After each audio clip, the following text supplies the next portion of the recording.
Friends, welcome to my channel Shiksha Saar. मैं ममता दुबे आप लोगों के लिए नई सीरीज लेकर के आई हूँ। अब हम बीएससी फर्स्ट ईयर की सीरीज भी चालू करने वाले हैं और उसमें हम बॉटनी और जूलॉजी दोनों कवर करेंगे। तो हम अभी जूलॉजी की फर्स्ट यूनिट पढ़ने वाले हैं।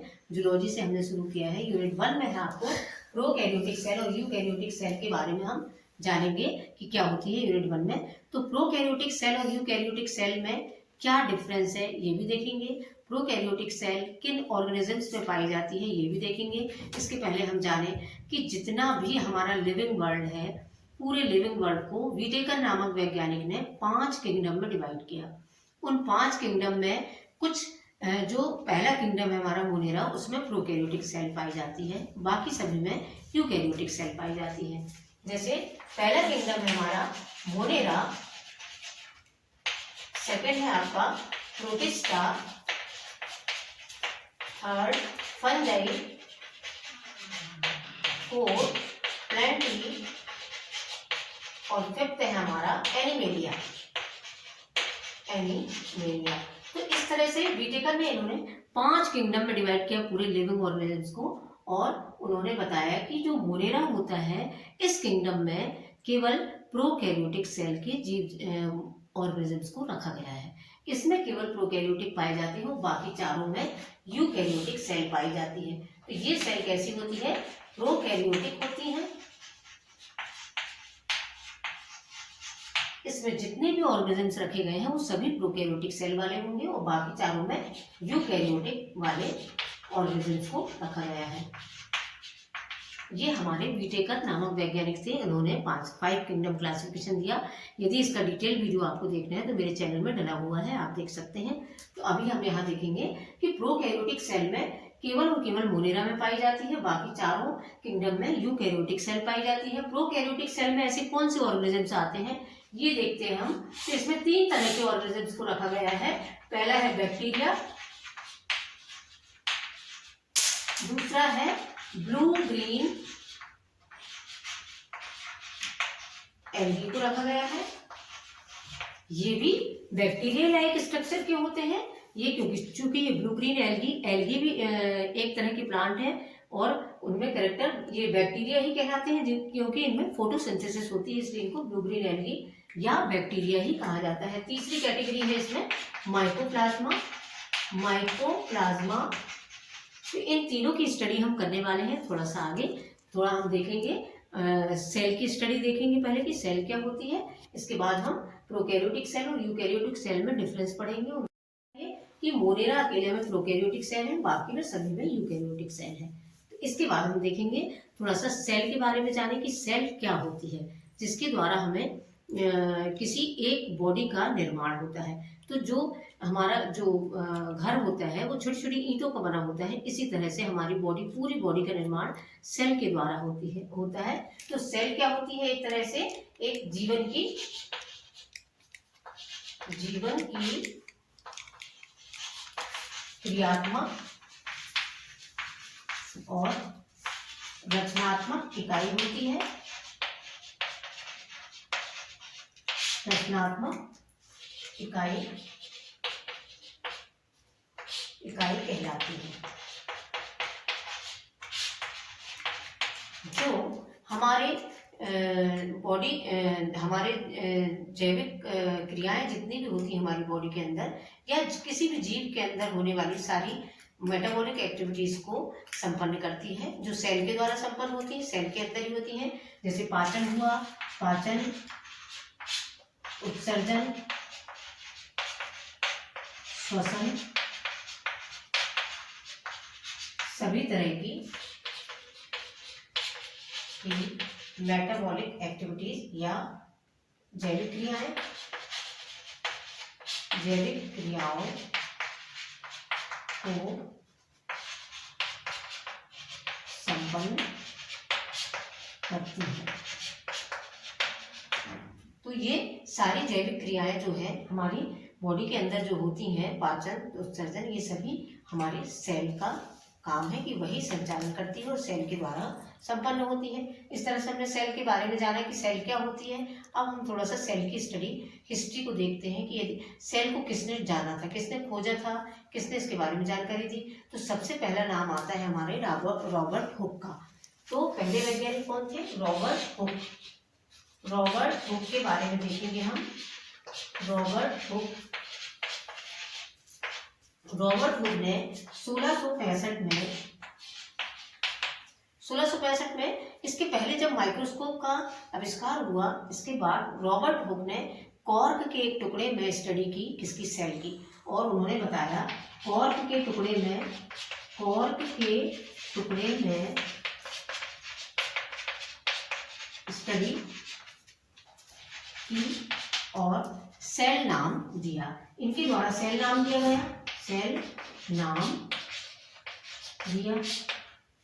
इन्होंने सेल को एक मधुमक्खी के छत्ते के समान कक्ष के रूप में दिखाई दिया उन्हें, इसीलिए उन्होंने सेल नाम दिया इसका। इसके बाद आता है हमारे एंटन वॉन ल्यूवेनहॉक।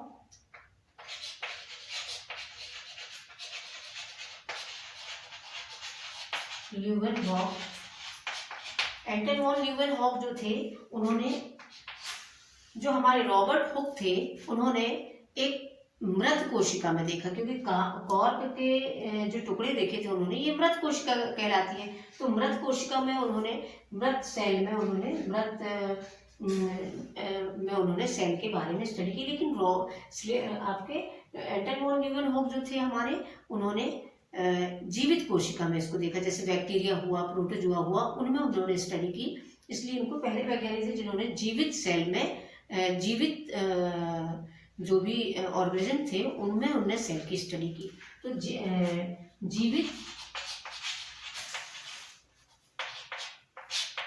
जीव ने सेल को देखा। इन्होंने एंटन वॉन ल्यूवेनहॉक ने। तो इस तरह से हमने कुछ वैज्ञानिकों के नाम जाने। इसके बाद में हम थोड़े से और देखते हैं हिस्ट्री में, हमारे सेल की जो हिस्ट्री है, इसमें आगे हम चलते हैं।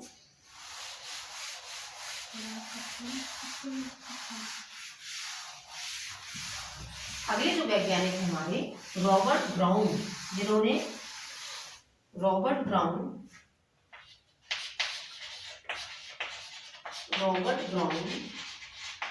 इन्होंने न्यूक्लियस की खोज की। आगे सेल में इन्होंने न्यूक्लियस के बारे में बताया कि सेल के अंदर न्यूक्लियस होता है जो पूरी सेल को कंट्रोल करने का काम करता है। इस तरह से उन्होंने केंद्रक की खोज की।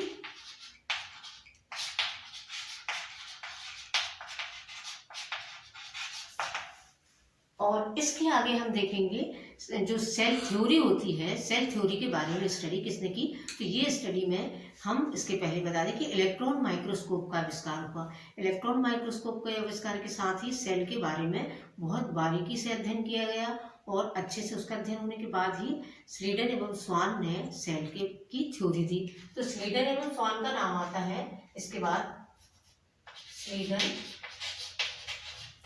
एवं स्वान नामक वैज्ञानिक जो थे, उन्होंने सेल थ्योरी के बारे में बताया, सेल थ्योरी दी। उन्होंने स्वीडन ने प्लांट सेल की स्टडी की, और उन्होंने सेल वॉल की स्टडी करके बताया कि प्लांट में एक आउटर मेम्ब्रेन होती है जिसे सेल वॉल कहा जाता है। और स्वान ने एक एनिमल सेल की स्टडी की, और उन्होंने पाया कि जो प्लांट सेल में जो सेल वॉल प्रेजेंट होती है वह एनिमल सेल में एब्सेंट होती है। तो दोनों की स्टडी एक ही समय की थी, इसलिए दोनों ने मिलकर के सेल थ्योरी के बारे में जानकारी दी। सेल थ्योरी के अकॉर्डिंग उन्होंने क्या कहा कि भाई एक सेल जो होती है वही एक जीवन का निर्माण करती है, और पहले से उपस्थित सेल के द्वारा ही दूसरी सेल बनती है। तो इस तरह से उन्होंने अपना सिद्धांत दिया कि जितनी भी बॉडी के अंदर, एक जीव की बॉडी के अंदर जितनी भी एक्टिविटीज होती हैं, श्वसन, पाचन, उत्सर्जन, जितनी भी क्रियाएं होती हैं वो सभी सेल के द्वारा संपन्न होती हैं। इस तरह से उन्होंने अपनी सेल थ्योरी दी। इसके बाद हम कुछ सेल की स्टडी करते हैं कि कौन कौन सी सेल किस तरह की होती हैं हमारी बॉडी के अंदर। जैसे आपके टाइप्स ऑफ सेल में हम देखें अभी, तो टाइप्स ऑफ सेल में देखते हैं हम कुछ सेल इस तरह से। न्यूरल सेल जो हमारी बॉडी में होती है,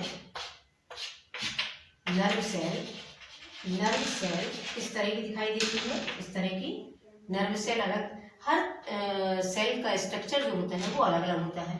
ल्यूकोसाइट सेल, ल्यूकोसाइट सेल,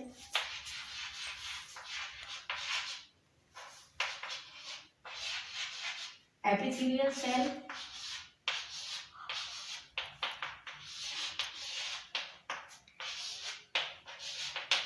सभी सेल की स्ट्रक्चर अलग अलग होगा, लेकिन बॉडी हमारी जो है वो अलग अलग तरह की सेल की बनी होती है। इस तरह से हमने सेल की स्टडी की।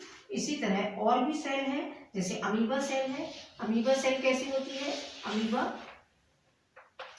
सेल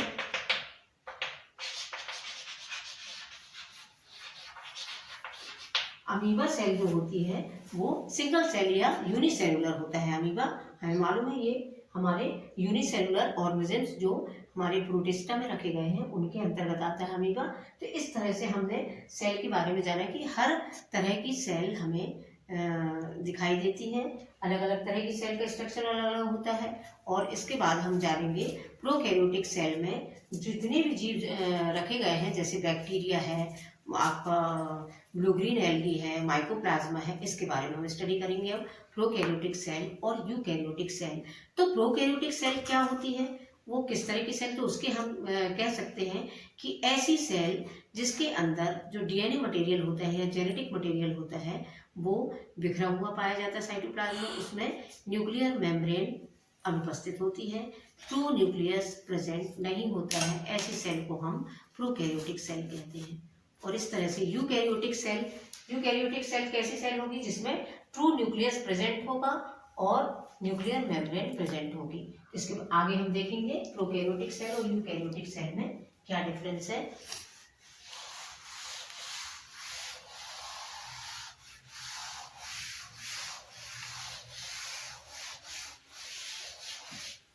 प्रोकैरियोटिक सेल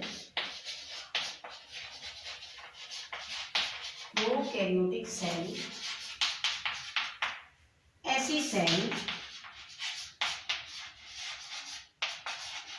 जिसमें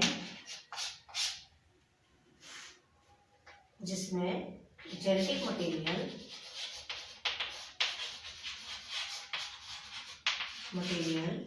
या डीएनए या आरएनए सेल के अंदर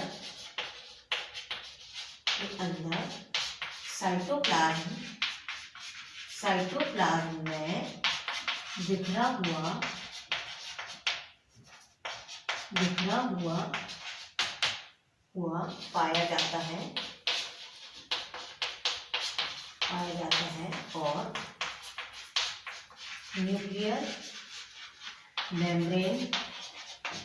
और न्यूक्लियर मेम्ब्रेन का अभाव होता है या न्यूक्लियर मेम्ब्रेन नहीं पाई जाती है, इसलिए हम प्रोकैरियोटिक सेल के नाम से या प्रोकैरियोटिक सेल कहते हैं। तो प्रोकैरियोटिक सेल में ऐसी सेल जिसमें जेनेटिक मटेरियल या डीएनए या आरएनए जो हो वो सेल के अंदर साइटोप्लाज्म में बिखरा हुआ पाया जाता है और न्यूक्लियर मेम्ब्रेन नहीं पाई जाती है, उसे हम प्रोकैरियोटिक सेल के बारे में कह सकते हैं। तो इस तरह की सेल जिसमें ट्रू न्यूक्लियस एब्सेंट होता है, क्योंकि न्यूक्लियर मेम्ब्रेन नहीं होगी तो साइटोप्लाज्म में और न्यूक्लियस में डिफरेंस नहीं होगा और जितना जेनेटिक मटेरियल है वो सभी साइटोप्लाज्म में पाया जाएगा। इस तरह की सेल को हम प्रोकैरियोटिक सेल कहते हैं। अब प्रोकैरियोटिक सेल में हमने आपको पहले ही बता दिया है कि क्या क्या पाया जाता है, बैक्टीरिया, ब्लू ग्रीन एल्गी और माइकोप्लाज्मा। तो हम यहाँ बैक्टीरिया की स्टडी करेंगे, थोड़ी सी ब्लू ग्रीन एल्गी की स्टडी देखेंगे। तो बैक्टीरिया में सबसे पहले बैक्टीरिया सेल कैसी होती है? बैक्टीरिया सेल एकदम सिंपल सेल होती है जिसमें हम इस तरह का उसका बॉडी स्ट्रक्चर देखेंगे कि उसमें क्या क्या पाया जाता है। बैक्टीरिया सेल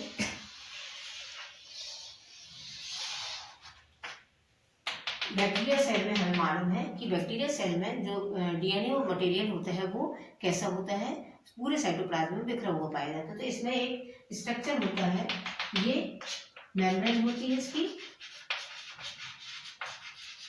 और इसके अंदर ऐसा सर्कुलर डीएनए पाया जाता है। सर्कुलर डीएनए, इस तरह से डीएनए जो होता है वो सर्कुलर डीएनए पाया जाता है इसके अंदर, सर्कुलर डीएनए। और कुछ प्लाज्मिड्स होते हैं इसके अंदर जो एक्स्ट्रा डीएनए की भांति काम करते हैं। कुछ प्लाज्मिड होते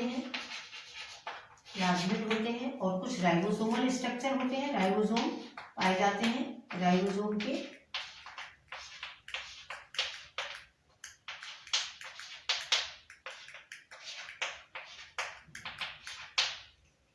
और फ्लैजिला भी होता है इसमें, इस तरह से फ्लैजिला भी पाया जाता है। तो यदि हम एक बैक्टीरिया सेल का स्ट्रक्चर देखें तो एकदम सिंपल होता है। बैक्टीरिया सेल में एक सर्कुलर डीएनए पाया जाता है, प्लाज्मिड पाया जाता है जो extra inheritance DNA material structure होता है जिसे हम प्लाज्मिड बोलते हैं। और कुछ राइबोसोम पाए जाते हैं। राइबोसोम कितना होता है इसमें प्रोकैरियोटिक सेल में 70S राइबोसोम पाया जाता है और यूकैरियोटिक में 80S। इस तरह से हम राइबोसोम, इसमें राइबोसोम पाया जाता है जो 70S होता है।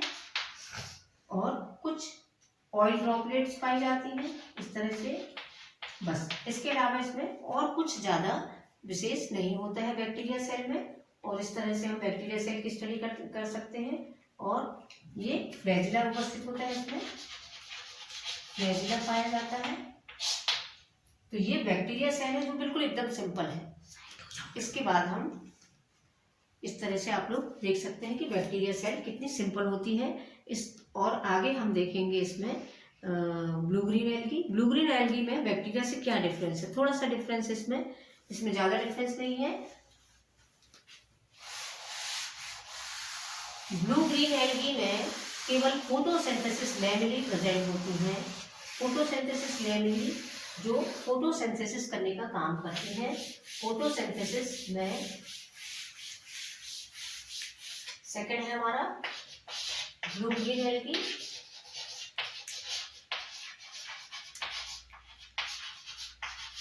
ब्लू ग्रीन एल्गी का स्ट्रक्चर यदि देखें तो हमारे बिल्कुल बैक्टीरिया सेल टाइप का स्ट्रक्चर होता है इसका भी। इसमें केवल क्या पाया जाता है, इस तरह से लैमेली पाए जाते हैं। सर्कुलर डीएनए इसमें भी होगा, सर्कुलर डीएनए प्रेजेंट होगा, प्लाज्मिड प्रेजेंट होगा और कुछ राइबोसोम पाए जाएंगे। और इन्हीं के बीच बीच में कुछ ऐसी तरह की लैमेली पाई जाएगी जिन्हें हम फोटोसिंथेसिस लैमेली कह सकते हैं। इस तरह से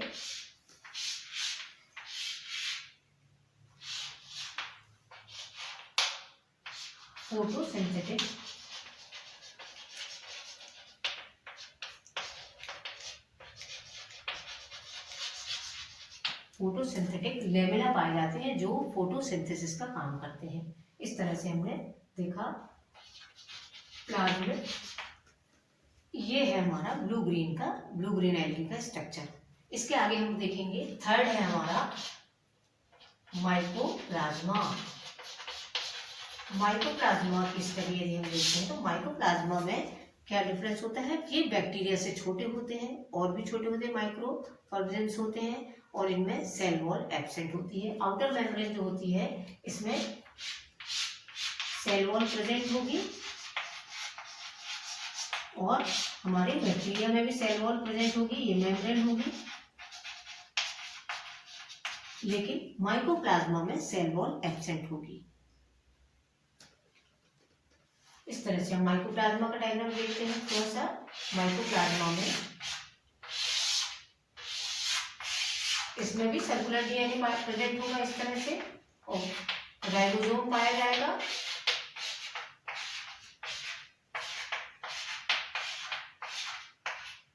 ये और भी छोटे होते हैं, सर्कुलर डीएनए होगा इससे भी। राइबोसोम ऑयल ड्रॉपलेट्स होंगी, ऑयल ड्रॉपलेट मेम्ब्रेन, इसमें सेल वॉल एब्सेंट होती है। ये डिफरेंस होता है माइकोप्लाज्मा और बैक्टीरिया और ब्लू ग्रीन एल्गी में। क्या क्या डिफरेंस होते हैं हमने आपको बताया कि ब्लू ग्रीन एल्गी में लेमेले प्रेजेंट होंगे और माइकोप्लाज्मा में सेल वॉल एब्सेंट होगी, और बाकी आपके बैक्टीरियल सेल के लाइक ही ये सभी ऐसे ही होते हैं, उनके स्ट्रक्चर भी बैक्टीरिया जैसा होता है। तो इस तरह से हमने प्रोकैरियोटिक सेल में कौन कौन से ऑर्गेनिजम्स को रखा है और उनकी थोड़ी सी हमने सेल स्ट्रक्चर के बारे में जाना। अब हम यूकैरियोटिक सेल के स्ट्रक्चर के बारे में जानेंगे। तो इसके बाद हम ये नेक्स्ट वीडियो में बनाएंगे, सेकंड पार्ट में बनाएंगे इसका वीडियो। तो यदि आपको मेरा चैनल अच्छा लगता है और यदि आपको यदि मेरी सीरीज देखना है तो इसे सब्सक्राइब जरूर करना होगा और लाइक जरूर करना होगा और शेयर जरूर करना होगा। तो हम सेकंड पार्ट में इसके प्रोकैरियोटिक सेल के बाद हम यूकैरियोटिक सेल में आने वाले हैं। यूकैरियोटिक सेल किस तरह की होती है, जिसमें एनिमल और प्लांट सेल दोनों की स्टडी करेंगे। Thank you.